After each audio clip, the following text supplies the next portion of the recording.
Globalization and international markets. Welcome to chapter 12, a crucial part of analyzing macroeconomic policy, of analyzing macroeconomics, international markets, big markets. How do different countries work together by trading? Who profits from trade? Is trade really a good way to organize economic activity? All these are parts of the discussion in chapter 12 about globalization. After a bit of introduction, the business problem, why do we in a class of economics for business or in a book of economics for business think about the global economy, although this might be a bit self-explaining, some arguments brought forward here. Followed by chapter 12.2, why is the global economy developing? And basically that will be most of this video. We are going to look a bit at some figures, facts and figures, but most importantly, we are going to analyze the theory or learn the theory behind international trade. Why is trade positive? Why can trade make everyone better off? And does that hold? What are the pro and contra arguments in this direction? A brief look at the EU, a bit about markets becoming global and business applications. But as I said, the chapter 12.2 will be the most important part. As learning outcomes, drivers of globalization, cultural, political, but most importantly, economic. That's what we obviously discuss in a class of macroeconomics. The concept of absolute and comparative advantages. That is, in fact, the topic, the theory here that we are going to look at. How can we explain the advantages of international trade from a theoretical point of view? A bit about tariffs, the use of tariffs and quotas, which is a non-tariff barrier to international trade, and the misuse of tariffs. That is important to discuss, especially today. You know, this video is recorded in 2025, in fall 2025, a year where a big country in international trade, and especially its president, its government, throw away all the knowledge of 250, 200 years, all the analyses, all the data that we learned, where we learned that international trade benefits all at the end, and use different barriers to international trade, especially tariffs. How do they work and what are the results from a theoretical point of view? A bit about the practice of the numbers of international trade. Our book closes with discussion of foreign indirect investment, which we are not going to specifically focus on. Business applications, basically exploiting advantages in competition and exploiting comparative advantages. One example is typically the IT sector. The world today is global. This is no news. This is what we know from international comparisons, from observing what's happening around us. Global free trade, free movement of goods and capital, with a question mark. That is the idea. That is the idea of an institution like the WTO, the World Trade Organization, that has been established in discussion processes in different international rounds over decades, succeeded by other agreements, by the GATT, the General Agreement of Tariffs and Trades, and now we have for more than 2 decades the World Trade Organization. Yeah, is there this free movement of goods and capital, and why is that good to be free? Global communication, global transport, brands. How can business take advantage of the global economy?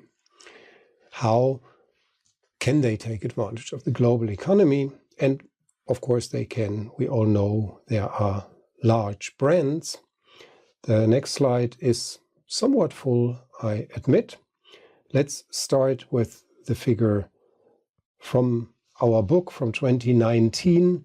There is an overview, or from 2018, sorry. There is an overview over the different ranks, the world's most valuable brands. And I updated this a bit in direction of today's numbers, 2025. You'll find the sources for all the data on the slide. There's also a link so you can click on it and you can update the data anytime.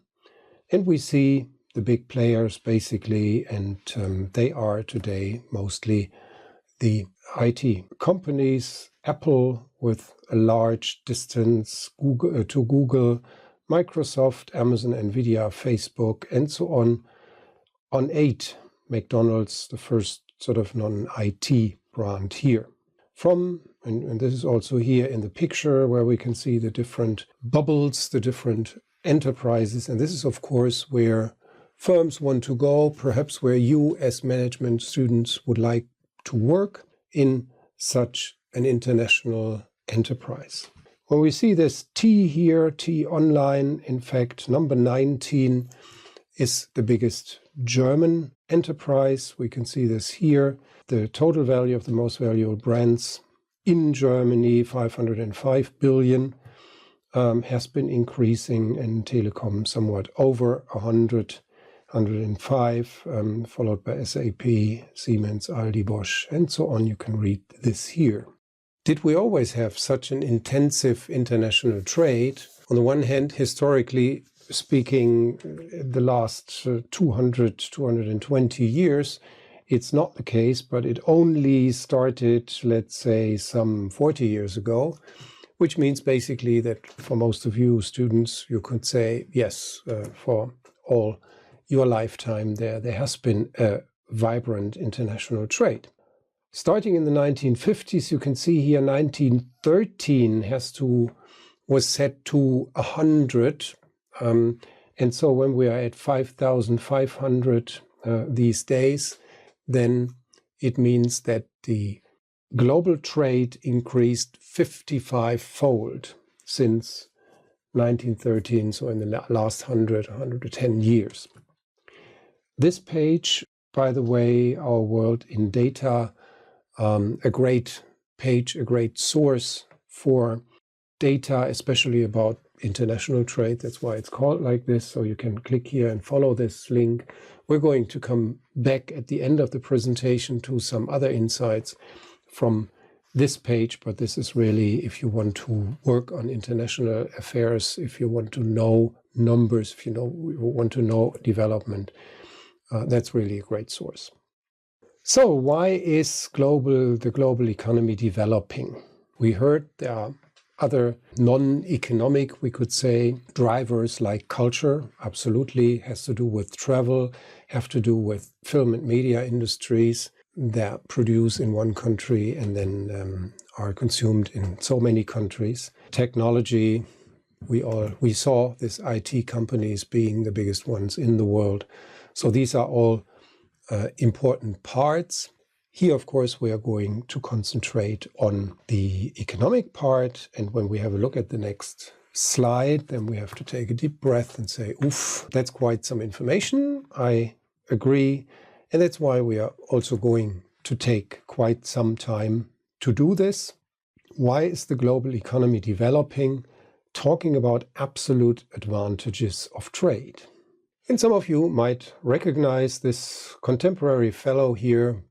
250 years ago, he founded economics as a science. We're talking about good old Uncle Adam Smith, publishing the book An Inquiry into the Nature and Causes of the Wealth of Nations in 1776. And exactly this, the wealth of nations, was something he was talking about. He described that it is better to have open trade between different countries.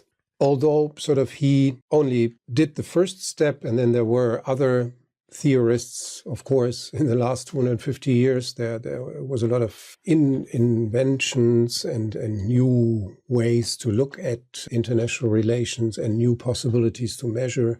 So there's quite a lot that we learned. Adam Smith coined the term absolute advantage, and we see the definition here. A country has an absolute advantage over another country in the production of a good if it can produce it with less resources than the other country. So at the end here we talk about productivity, output over input, you might recall.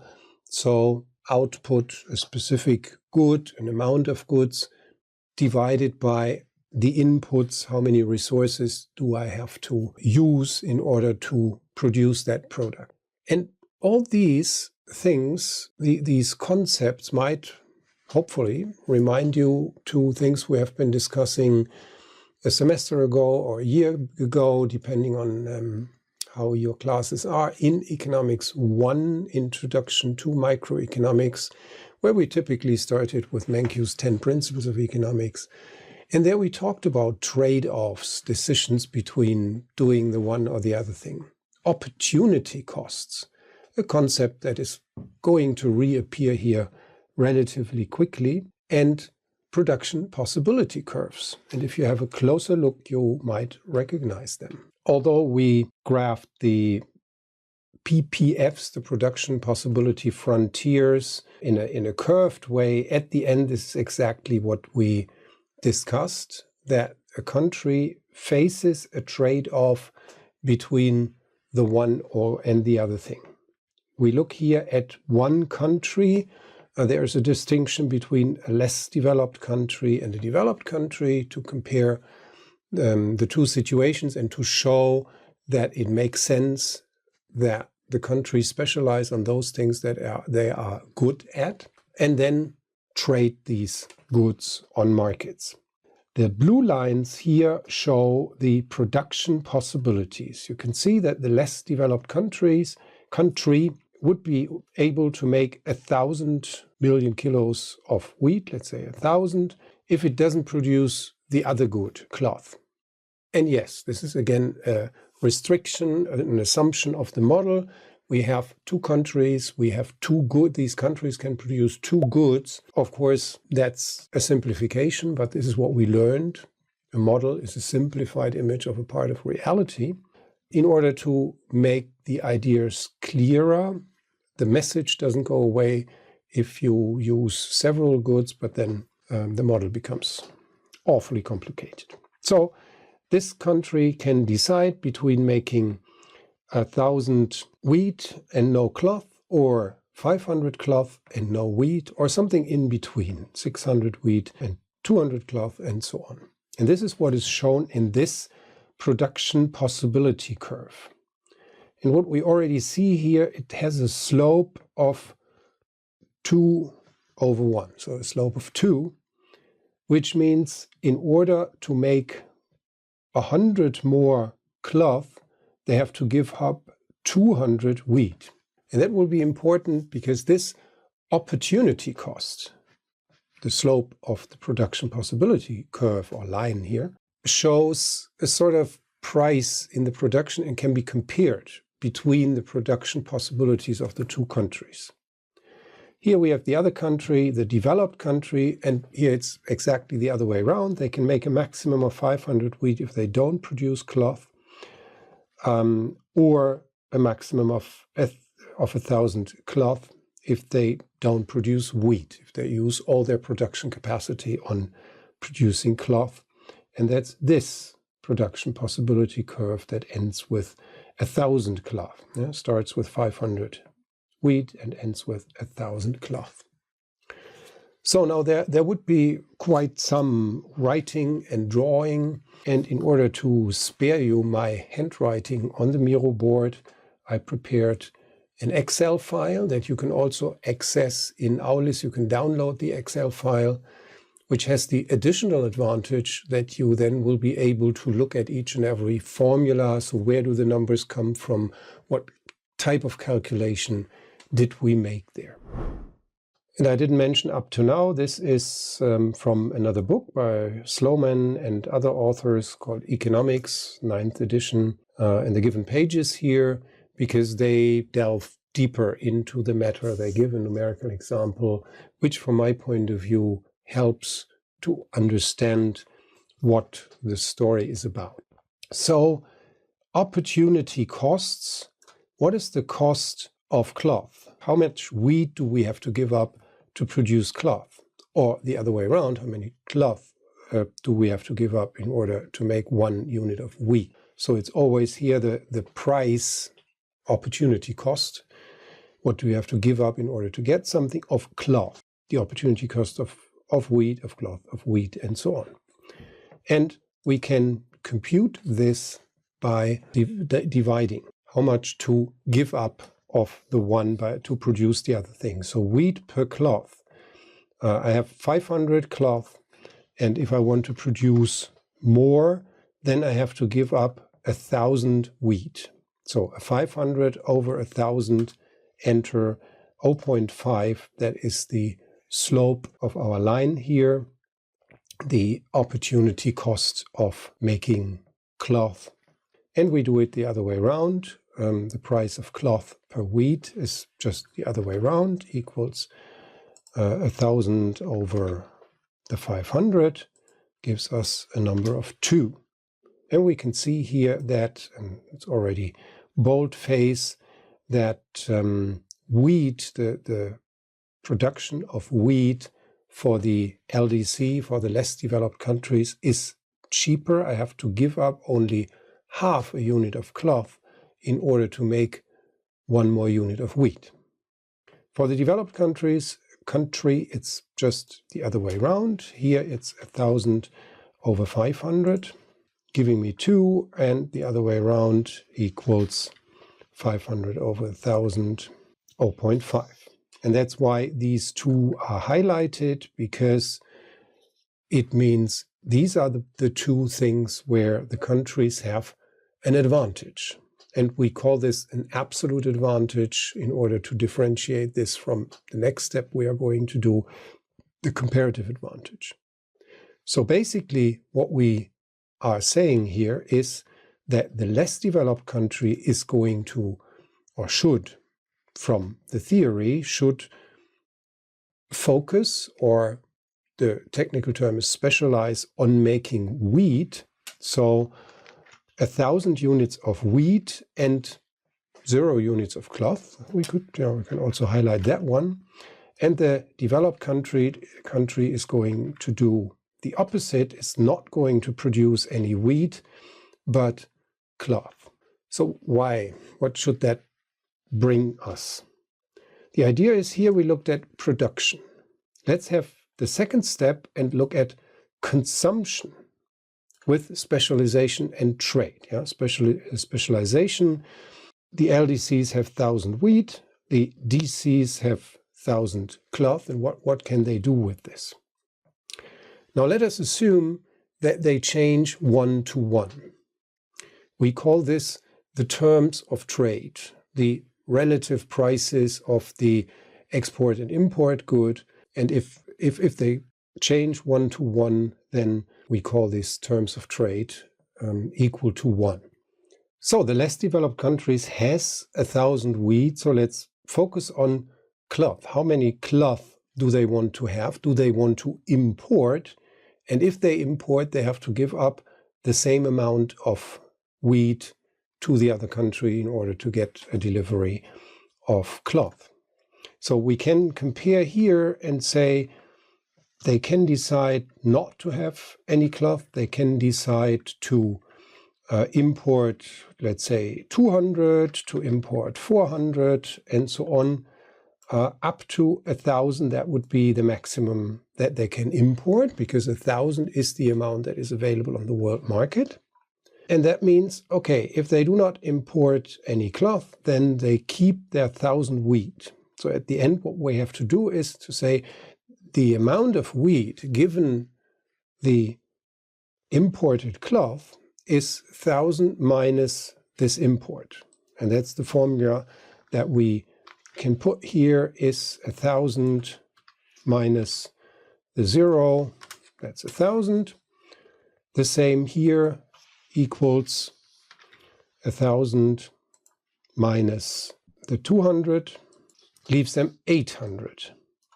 So when they want 200 cloth, they have to deliver 200 cloth, which means they at the end have 800. And when we copy this formula down, then we see on the one hand the numbers, but we see on the other hand that this line that we already saw on the PowerPoint or in the book, in the graph in the book, this, which is called specialization and trade, is now the new, not production possibility frontier, that's the blue one, but the consumption possibility frontier. They can, this country, the less developed country, can decide to either have 1,000 wheat, that was the same as before, but they can also have 1,000 cloth if they don't have any wheat, which means apart from this one point, international trade multiplies, doubles their consumption possibilities because both countries focused on what they are relatively better at, where they have the lower production costs measured in opportunity costs, in what do I have to give up in order to get something.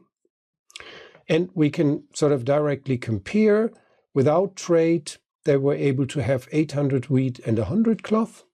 With trade, they are able to have 800 wheat and 200 cloth. 400 and 300 as opposed to 400 and 600.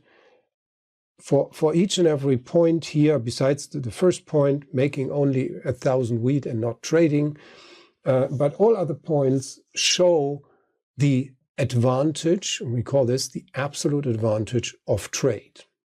And we can make the same for the developed country. Here we have to start here and say how much wheat do they want to have? Do they want to have 0? Do they want to have 200, 400, and so on? And make again the subtract again by saying, okay, 1,000, what can they have in cloth? 1,000 minus the wheat they import. And as these are all the same numbers, this in fact gives us the comparable numbers, gives us the same consumption possibilities curve here. And we see the same phenomenon, except this one point, 1,000, 0, where both lines start. International trade, specialization and international trade makes both countries better off. As we saw here, we can do the same. The developed countries could have had 300 wheat and 400 cloth without trade, and will have 400 wheat and 600 cloth with trade. So in this case, they even have more of both goods. And that's the story about international trade when both countries have an absolute advantage in producing one thing. And you typically find this with sort of developed countries, less developed countries, or the original from Smith, for example, compared England and France and said England is better in making industrialized products, late 1800s when he wrote this book, and France is good in making cheese and wine and so on, and so we can exchange that. It's always the possibility of exchanging two goods where one country is better at the one good and the other at the other good. And of course, we don't have to say this is a good, but it's a type of good. Here, the less developed country, that's why it's called like this, focuses and specializes on an agricultural good, whereas the developed countries focuses on an industrialized good, or a good that was made in industrial production. I'm aware that is a bit of theory here, but as I said, you have the Excel file and you can have a look what was computed there. On the slide, you see the questions that we answered. Answer the two questions for autarky. Autarky means that a country is alone without trade without relation with other countries, whereas international trade implies specialization, because only if the countries specialize on that goods that they are better with, international trade makes sense. How much of the two goods will or should the two countries produce, and what about consumption? We answered this question here, and we would see that we can come back to this question. Let us have a short look at this exchange relation that we call terms of trade. A definition measuring the price of the import good by the exchange relation. How many export goods do I have to give up to pay for the import goods? That's what we measured as, or what we know as, opportunity costs. Then we come to a measurement of as terms of trade as a real exchange rate. Real in the sense, how many units of the one good do I have to give up for another good? The sort of real terms of trade in international statistics are normally not measured in how many cars do I have to pay for a ton of wheat, but we talk about the values. And then the term of trade becomes a price index. Yeah, the price index of exports divided by the price index of imports, and then expressed as a percentage. So in the base here, it's 100, or if we change 1 to 1, it's 100, and that might change over time. In our book, on the pages 305 and the following, and especially in this figure 12.1 or around this figure 12.1, the terms of trade are explained, and especially with an example that our authors bring for the next step of our analysis, and this next step is called comparative advantage. After discussing the absolute advantage, the situation where each country is better at one good. The one country can make good A, the other country can make good B cheaper. We come to the next step, a situation where one country is better at both goods. Does it make sense to specialize and do international trade? The answer, the notion of Adam Smith, was no. Then why should there be trade if the one country can sort of not deliver anything cheaper? But of course, as we said, there were further developments, and one person brought forward a new idea, the idea of comparative advantages. This is Mr. Ricardo, hello David, whom you see here. And he's well known on the one hand for the theory of comparative advantages, but also for the value theory. What makes the price of a good, which is sort of the value. He became quite rich by making good economic decisions on a basis of good knowledge, and then became member of the British Parliament and was a really influential person. He admired Adam Smith. He said that Adam Smith, in fact, brought the whole thing into the process, but that, of course, in these first ideas of Adam Smith, not everything, he didn't consider everything. And now we go back, or we go to an example of our book, Table 12.1, Output and Opportunity Costs for a situation where one country can make both goods cheaper, is more productive in making both goods. Our British authors make a comparison between the EU and the UK, and say that the EU can make cars, in this example, needs 30 hours to make a car, whereas the UK needs 60 hours. So obviously the EU is more productive, and the same for the production of TVs. The EU needs 5 hours to make a TV, and the UK needs 6 hours. When we do our comparison of the opportunity costs, then we can see the opportunity cost of making a car for the EU is 6 TVs, for the UK is 10 TVs. So the EU is more productive, has an advantage here. And in fact, when we now see the productivity, also here we would say the EU has an advantage because it is more productive. It only needs 5 hours to make a TV, and the EU and the UK needs 6 hours. But if we think in terms of opportunity costs, then the EU has to give up a sixth of a car in order to make one TV, whereas the UK only have to give up a tenth of a car in order to make a TV. So when we compare this, then we see the comparative advantage. Although country A, the EU, is more productive in both goods, when we look at opportunity costs, this is not the case.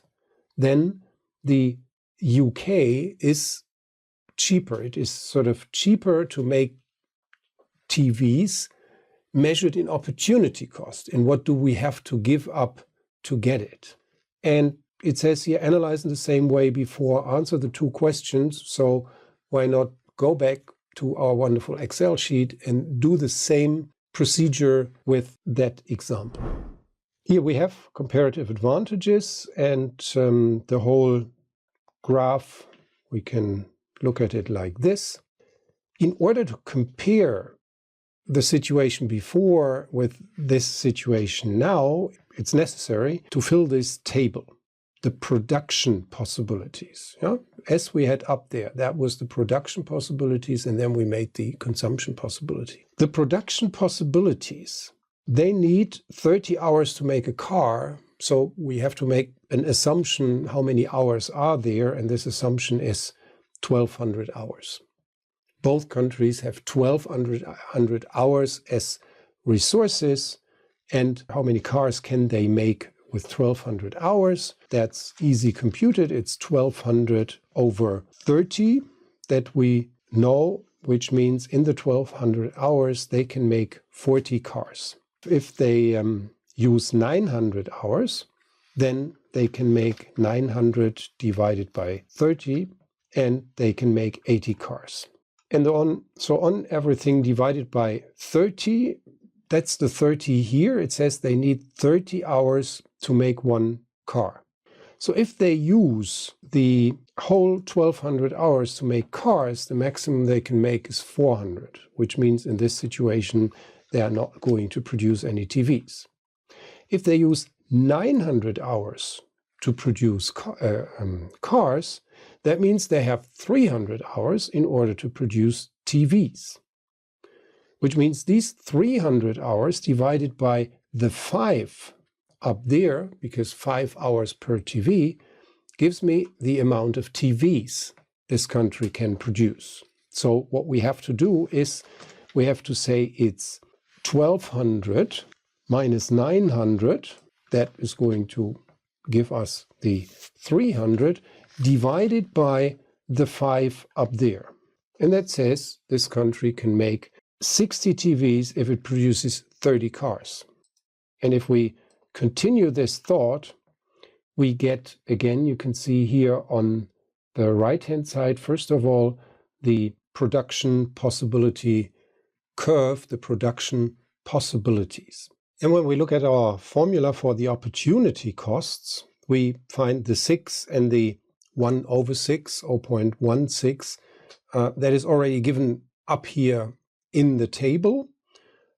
So our old formula that we have been using before, this is where we divide the 240 over 40, and this is where we divide it the other way around, gives us exactly this. It's just another way of depicting things. We can do the same for the UK, cars and TVs. So again, let's start with the one, how much do we want to import? The idea is, that is what we heard, that the UK is going to focus on TVs. So we could basically start down here and say 200 TVs. That's what the UK is going to produce. And the question is, how many cars do they want to import. If they import 0 cars, they can make 200. But if they want to import, let's say, 5 cars or 10 cars and so on, it will be less TVs that they have available.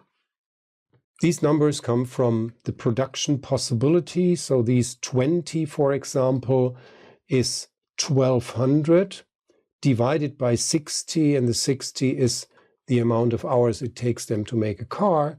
So 1200, if they use all the hours for cars, the maximum they can produce is 20, and it continues here. If they use 900 hours for cars, they can make 15, and so on. And the analysis here, or the computation here, is the same as we did up there. So when they use 300 for cars, that means that there are 900 available to make TVs, 900 over 6. So what we have to compute here is it's 1200 minus the 300 that they use in order to produce cars, divided by the 6 that we have up here, the 6 hours they need per TV. And that means there's the combination of 5 and 15 and so on. That is what these countries, what the two countries can make. We have production possibility curves here.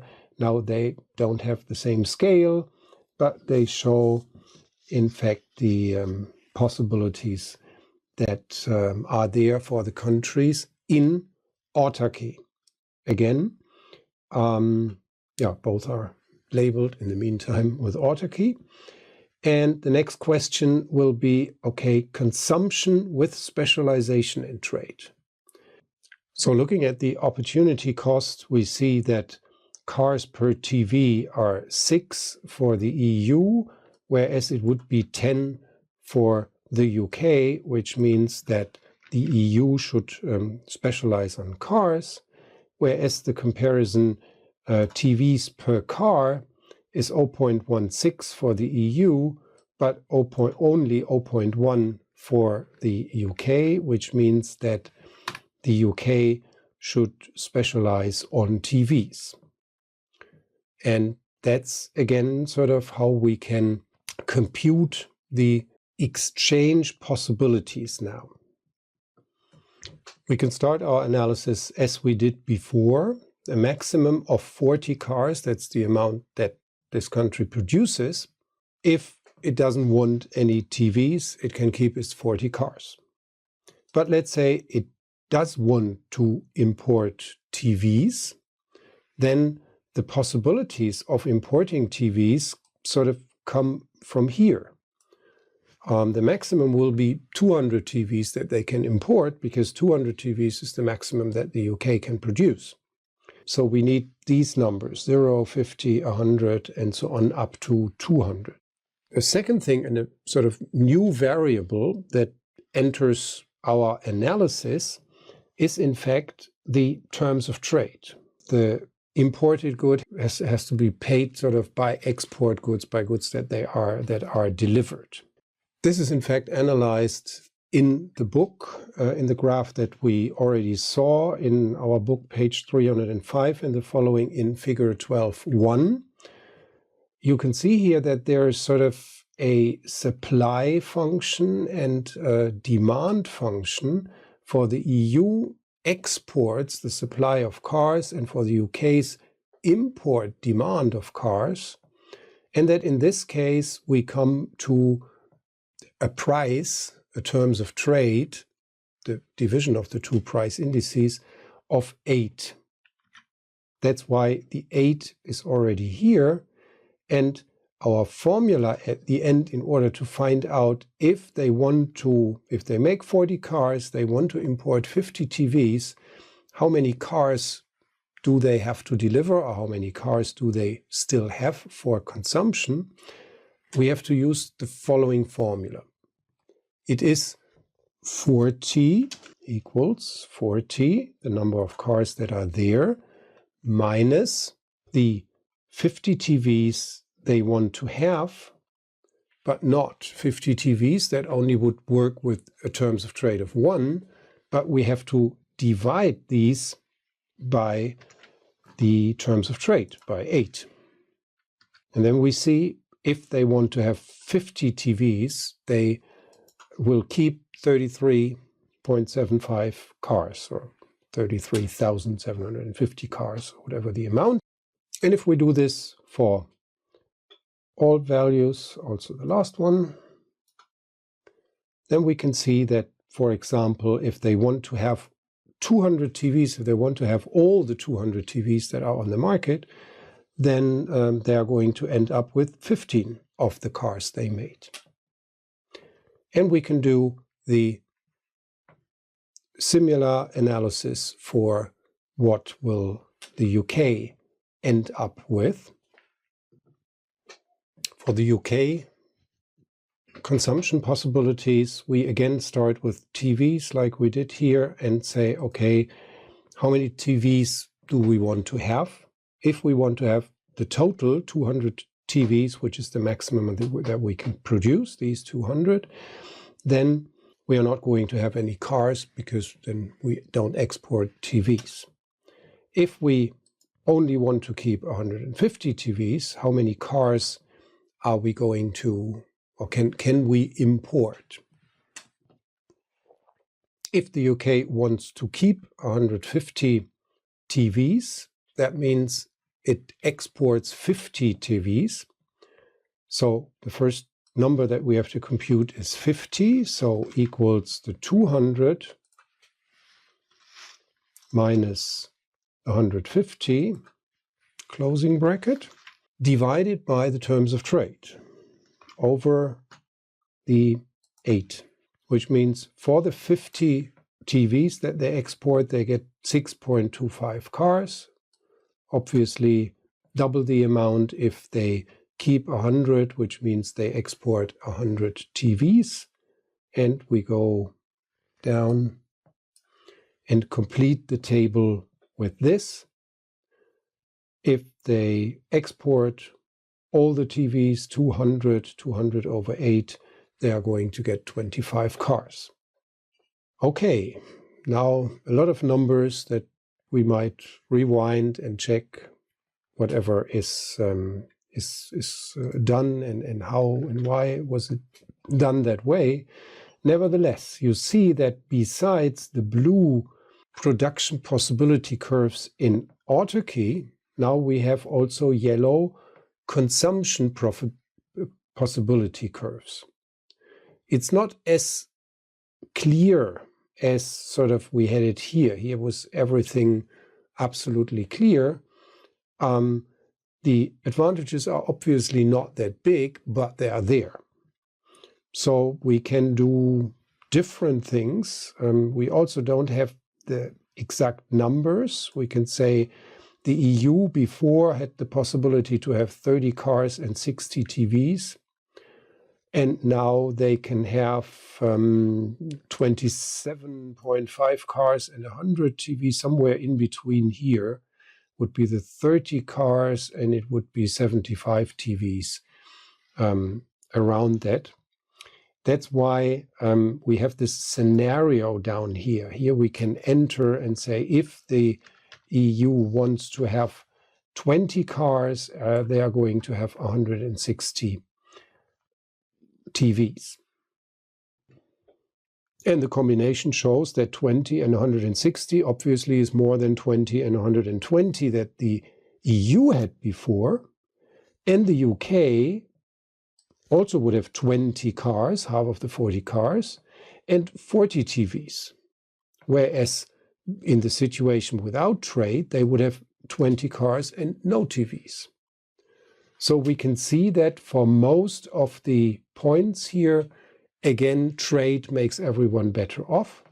It stops here at 20. This line cannot be continued as there is no possibility to produce more of the good here. But nevertheless, for the possibilities, there are again gains of trade. excursus on the terms of trade. If we, for example, enter a terms of trade of 6, then we see that for the EU, there is no gain. So for a price of 6, the EU would not be willing to participate in international trade. And that's, again, what we saw here. For a price of 6, there is a quantity of 0. And so this price is, in fact, something that has to be negotiated. If the price is higher, is 9, is 12, for example, we see that the advantages of the EU become higher, whereas the advantage of the UK vanished. Here, the orange line is on the left. So the UK would not participate for a price relation of 12, for a terms of trade of 12. For 9, yes, they would, but they only have a small advantage. 8 is, in fact, the number that brings a comparable advantage for both of them. And this is exactly what we see in figure 12.10 and what is also explained in the text around figure 12.10, that we can look again at this as a supply and demand story. So the style or the means used in this video are different from other videos. Normally we write here in the Miro board. This time I copied the Excel file into our Miro board so that we can follow, that you can follow. And it says here again, it's available. The name is Chapter 12, Absolute Comparative Advantages.xls. So you can follow the argumentation in the video and see the formula so that you can see for each and every number where it comes from. The terms of trade, as we discussed this graph several times, obviously when there are changes in the situations, perhaps changes in the productivity of a country that might change the slope. So this price of a car, in this case, or the other way around, the price of a TV, is going to change over time. Our book gives us an insight in figure 12.2 over the changes in the terms of trade, and I added a contemporary number where we can see, for example, the German terms of trade that have been relatively high as compared to the base year, up to 108. And then after the Corona crisis, we see that, in fact, that went down dramatically and has been recovering. But the UK terms of trade, for example, and it's again the relation between the prices of exports and imports, the US terms of trade used to be lower, but now are higher. Obviously, they came out of the pandemic in a different situation, or with a different situation. What did we learn in all this theory about different advantages, terms of trade, and so on? Basically, we verified principles 5 and 6 from Gregory Mankiw. Most of you will remember that in semester 1, we started with the 10 principles of economics. The second part was about how people interact, and the statements there were trade can make everyone better off, and markets are usually a good way to organize economic activity. And in this case, we could add international trade and international markets. That's an important message here that you really should take home. If firms, and we saw that firms profit from international relations, that they profit from international trade. If firms want to grow, want to earn more money, they need international markets. And the more the markets are open, the better for firms. This is one reason why the European countries formed the EU, first of all the European Union, and then the European Monetary Union with the free flow of goods and capital and also the free movement of people, all this makes the countries better off. Of course, there are some buts to this. This is not a statement just to believe. Governments can improve economic outcomes or market outcomes, absolutely. We need rules. That's why we have a World Trade Organization and other institutions. And these institutions cannot sort of act like a court or a police within a country can do, as there is not a world government, but nevertheless, the countries in the world have the work on opening international trade. We are going to come also to arguments that might justify restrictions in international trade.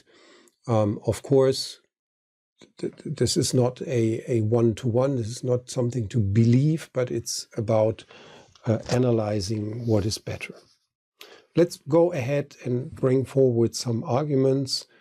On the one hand, we have to observe that countries have different amounts of factors, and there are countries that have an abundance of specific goods or specific conditions, like France, known for wine, or countries in Arabia known for oil, a lot of space available, Holland for plants, and so on.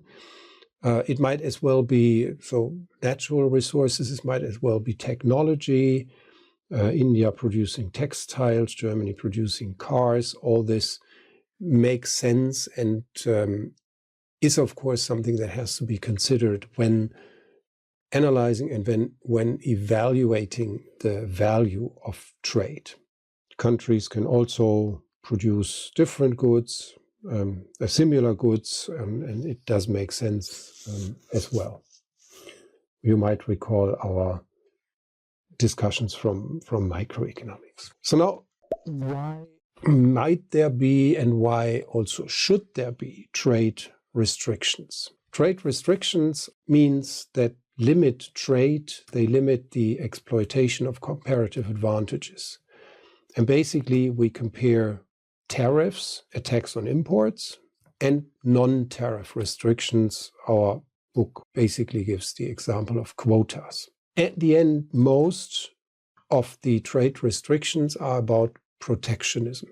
Protectionism means that a country protects its own industries, its own firms against international competition.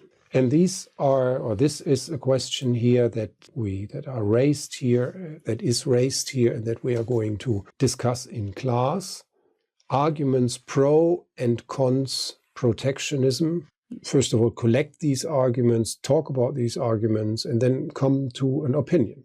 There are, again, it's not about any statement to believe, but it's about weighing the different arguments, having in mind that trade has the possibility to improve the living conditions, to improve the welfare of everyone, but there are things that have to be considered. Let's first of all analyze the imposition of a tariff, or how a tariff in fact works.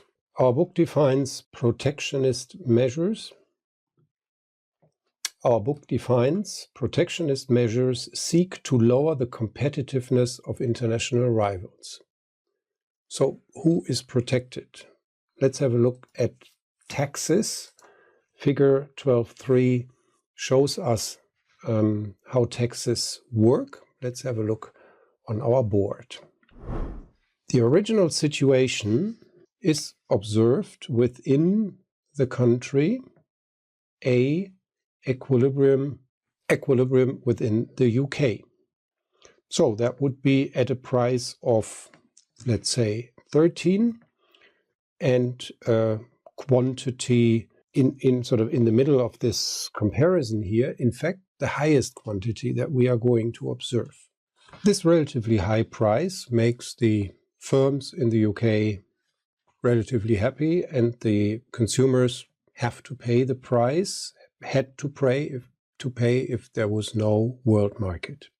Now let's say the situation is that there is a world market, that the UK takes part in the international comparison, and the world market in fact is £10. At £10, the UK demanders would like to demand QD demand. And the producers in the UK would only offer for a price of 10 QS.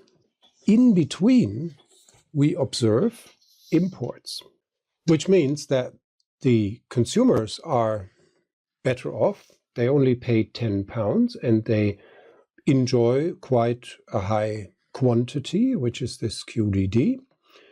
And the producers are not happy. They only get £10, although they hoped to get 18 or at least a bit more. And they only produce and sell QS. The rest comes from abroad. And that's why these producers might go to their government and would say, hey, this is unfair. There are jobs to be lost if you don't help us, if you don't impose a tariff, or if you don't take other measures. We are going to lay off many people. So the government might say, okay, we are going to help you. We impose a tariff of £5 per unit imported. So we see this red situation. Now we have a quantity supplied by the British producers of QS1 and a quantity demanded of QD1. And the imports, it says here, imports with the tariff or plus the tariff are obviously smaller. So who is happier? On the one hand, the difference between QS and QS1 is more production by the British companies. The thing at a higher price, so we could say this is sort of the higher price that British companies receive, that we cannot see clearly. It might be that the consumers still buy the imports and pay not 10 but 15 because they like the goods from the other country, or it might be that they buy the goods from the British producers. So British producers are definitely happier with this. British consumers are not happier because, or the other way around, they don't like the situation that much because they have to pay more and they are going to buy less. So this difference here is the difference that shows there will be less consumption. The British consumers can have less of this good because of the tariffs. And now we see the pros and cons. We frequently defined welfare by allocation target, the amount of goods and services available. From consumer point of view, this tariff is negative because without the tariff, they could have bought the good for a cheaper price. From point of view of the British firms, which are the employers of the British consumers, this is positive. And that might as well mean that also the British consumers, that there are more British consumers employed by the firms, and so more people have a higher income, and that might compensate the situation. And that is what shows you it's not an easy argumentation. Is a tariff good or is it not good? It has clear disadvantages in the sense of that there is a higher price and there is a lower quantity traded, which sort of goes in the opposite direction of our goal to supply as many as possible of the goods to the people in a country. A similar measure is sort of the opposite of the tariff. The tariff is an import tax. And sort of the opposite measure of a tax is a subsidy. So it would also be possible that the government gives a subsidy to the British producers, which would shift the production, the supply curve to the right, with the typical effects that we know. When the supply curve goes to the right, prices go down and quantity goes up. Compared to the world price, now this country, or the companies in this country, can sort of more compete. They have a higher market share, they get a higher market share, the same argumentation as we just had with the tariffs. Besides these two, the tariffs and the subsidies, there's quite a lot of what we call non-tariff barriers to trade, and that might be administrative problems, embargoes, foreign exchange restrictions, licenses, local requirements, standards, quotas. There is quite a variety, and in a class on international trade, we would go into further details here. Our book elaborates mostly on quotas. Quotas restrict trade by limiting the amount of a product that can be imported. So there might be, as the example here says, a steel quota or something like this. The reasons for restricting trade are quite a lot. For example, saying we want to protect the intellectual property rights of our industry. We want to protect the national interest, for example, on defense. There might be industries, infant industries it's called here, that will be competitive on a world market, but they are relatively young. They have to develop, so we have to protect this industry for a certain amount of time, and so on. There are quite a variety of measures. I just put together here some costs, some disadvantages of trade restrictions that you can see. I don't want to go through all of this, but basically the point is inefficiency. All that we learned about allocation, about efficiency, about productivity is that we need productivity, we need competition and international trade for a good productivity. And if there are restrictions of trade, then typically domestic prices rise and efficiency is reduced.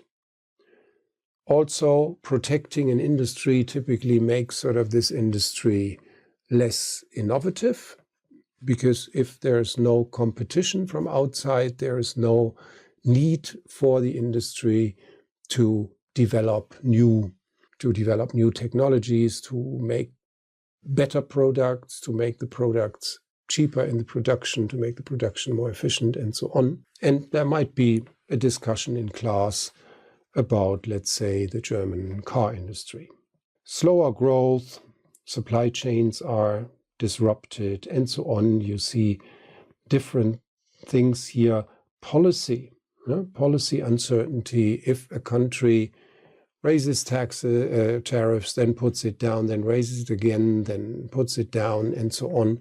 The effect is not always immediately, if the tariffs like this, we are going to import so much, but with raising uncertainty, other countries might not be willing to produce, to offer in the international context, or the other way around. The industry in the country might not immediately say, okay, obviously there is a protection and we can now produce more, if they don't believe exactly that this protectionist measure is going to be in place for a longer time, so they can adapt.